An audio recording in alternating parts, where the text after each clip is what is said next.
Good afternoon. Phil Lindemann with your Krystal 93 News from Mountain Comfort Furnishings and Design. An avalanche forecaster was caught by an avalanche yesterday on Bethel Mountain, just east of the tunnels overlooking I-70. The forecaster was not seriously injured. He was rescued by two other forecasters plus Alpine Rescue Team from Clear Creek.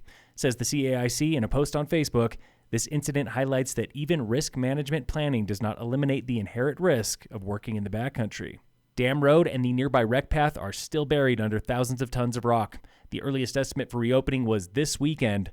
That will not happen. The haulers are beginning today to move all the small debris out. Last week, they moved sort of the big rocks out of the way so that they could scoop and dump. Local towns and CDOT are helping, but cleanup will still take up to 10 days. It's one of those things where you can only do so much. If we could bring 50 trucks in, doesn't really, there's some diminishing returns with the loaders getting the rock into the trucks. After that, engineers assess the road to fix it. They know it's been damaged, but not how badly. Dam Road and the wreck path remain closed. There is no way past that rock pile. Tonight in Breckenridge's second reading of a sprawling agreement between the town and Breckenridge Grand Vacations, BGV wants to build timeshares, condos, and homes at the base of Peak 8 and the base of the gondola. Council will be taking public comment tonight. That meeting starts at 7. In Frisco, Town Council signs a water deal with Summit County for a new workforce neighborhood at Bill's Ranch. And the county is itching to get digging. They are actually looking to possibly begin some site work next week, but by early May, they'll be doing some actual work there, which will be exciting. That neighborhood is known as Nellie's Neighborhood. It comes with 15 tiny homes. Not signed yet is the final water deal for Lake Hill on Dam Road. Lake Hill is 26 times larger than Nellie's Neighborhood. County commissioners spent hours today behind closed doors reviewing that Lake Hill deal. They have concerns with Frisco's conditions. Dillon Amphitheater is unofficially off limits to private functions like fundraisers and political rallies. But this policy is not in writing, and town employees say they are constantly asked to host these events.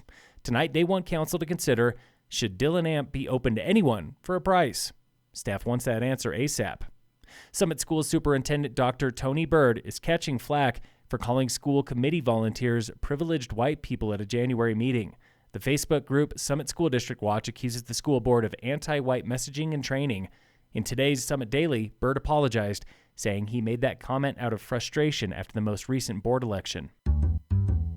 Today, we are in the classroom with Kristen Rowley at Little Red Schoolhouse, and she has some advice for aspiring teachers. Go for it. Like, the worst that's going to happen is they're full at that moment, but teachers come and go all the time. Rowley worked in restaurants for years. She held down as many as 3 jobs at a time.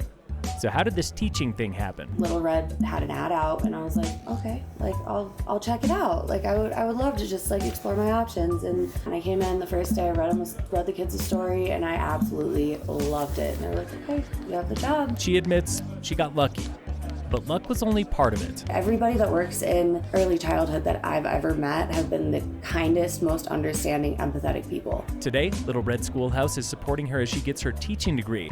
They also have a house for her to stay in. It was part of a deal with her and other teachers to help keep them in Breck. Thanks again for going in the classroom. Proudly presented by Heavenly Times Hot Tubs and Billiards and the Summit Foundation Bright Futures Fund.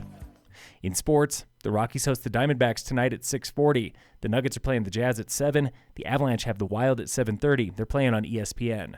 And in local sports, teams of 2 are lapping Pally Chair for 10 hours straight tomorrow. It's the annual A-Basin Enduro, raising money for a local in need. Teams get started at 7 a.m. They won't stop until 5 p.m. Last year's winners claimed 69 laps.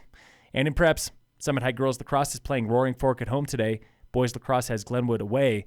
Girls Soccer has Steamboat away. Phil Lindemann, Krystal 93 News.